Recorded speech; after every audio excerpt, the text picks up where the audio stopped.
And hello fellow tankers, Space Bandit here with another episode of World of Tanks, and today I bring you a game in my T69. But before we begin, guys, take a look at this lineup. On our team and opposing team, look at number of light tanks. 1, 2, 3, 4, 5, 6, 7 light tanks on the opposing team, 6 light tanks on our team. And you wonder why the games are ending quickly nowadays? Think about it. Think about all those YOLOs. This is absolutely nuts, and I think Wargaming has to do something with the matchmaking. This is absolutely horrible. I think that's something that was fixed on PC a long time ago. I don't know how many light tanks per side are allowed on PC, but definitely there's a limit. And if it was up to me, I wouldn't have more than 3 per team, because with this being 7 light tanks, I'm gonna have to face 7 light tanks. Think about that. That's absolutely insane. So the game I'm presenting you today is not particularly anything good, but I recently started playing T69 because it received a buff in the latest update. The aim time on a Top Gun was buffed from 2.9 seconds to 2.3 seconds, which is pretty nice value right now.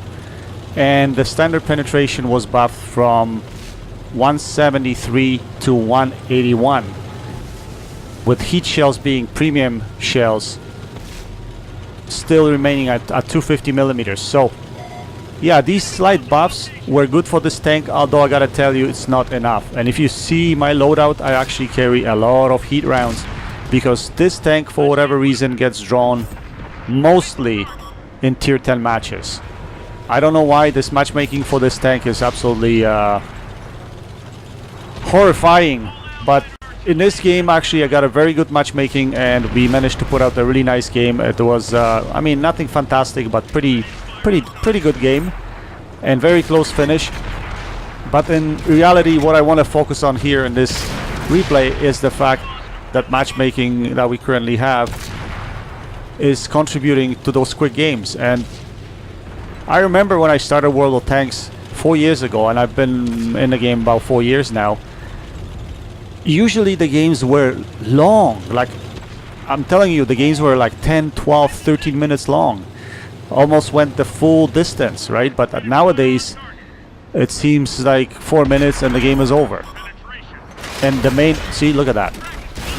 I mean, I don't know why these guys are doing that. I mean, it's basically just because there are so many of them, they're just running around. Look how many guys we have on this team, yet those light tanks will YOLO over the ridge and will try to cause chaos and get out. And you know, like, and I don't blame these players. I mean, in a way, that's how you're supposed to play a light tank. The only, I guess, advice I would give is be careful, you know, that once you YOLO around, be careful how many opposing players are on the other side, because look at this guy. He's got like 6 guns facing him, and he goes in like a crazy maniac. So, like, obviously he's gonna die. But yeah, that's the reason. So these light tanks are basically falling in the first 5 minutes of the game, or even less than 5 minutes, first 3 minutes of the game.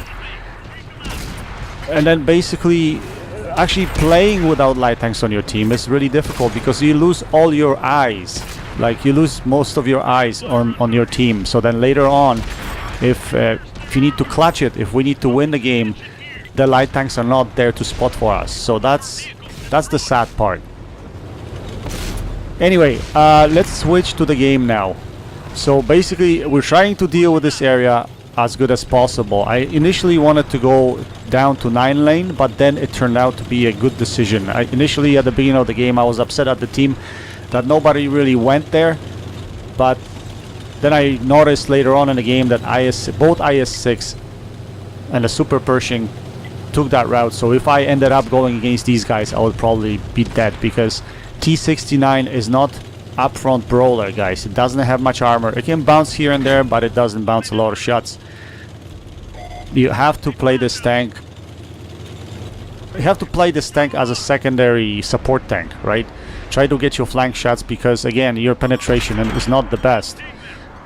So I tend to be using heat rounds on this thing way too much, especially at tier 10. I immediately switch to heat rounds unless I anticipate fighting against light tanks, which is difficult per se.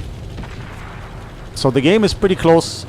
Here you guys can see the score is 9-9, and still plenty of light tanks on both teams remaining. So what we're gonna try to do is I don't want to engage the heavy tanks, I mean the IS-6 and the Super Pershing frontally. So what I'm gonna do is I'm gonna drop for reload here, and I'm gonna draw some distance, and I'm gonna see if I can try to get a flanking shots into them somehow. So that's what we're doing here. We're dropping. We're gonna try to reposition and see if we can get them into some crossfire situation. The most important thing for me is getting at least one of them off the board. If we can get one of them off the board, this game could be winnable. So what I'm gonna do here is focus IS-6. Hopefully I can get him out of the game. Kill shot obviously bounces, so we'll try it one more time. Yes, we take him out. We tried to take one more shot at the Super Pershing, but wasn't very fruitful. He actually puts a shell into me. So what we're gonna do is drop again. Luckily our remaining tanks are doing a good job. So we're gonna try to stick in this position here and finish our reload, and once we finish reload, hopefully we can unleash. So look at that. This is what, 6-minute game so far? It's relatively long. For the number of light tanks that we had in both teams, it's actually relatively long. So here E4 is not expecting me coming from this side. So what I'm gonna do is come around. But see, what this light tank is doing is basically he's running into me. Like if he took the route that he went the other way around, then E4 wouldn't be focusing me. But he went this way, so E4 actually focused me. But it doesn't matter. We take him out. We secure our 3rd kill. And yeah, let's look at the post-game stats now.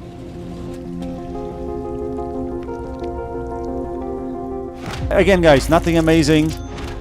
We lost some money. By the way, get used to losing money in this tank, because those heat rounds are awfully expensive. Class 1 mastery, 2.7k damage. Again, even after a buff, I wouldn't recommend this tank, simply because it's a high skill tank.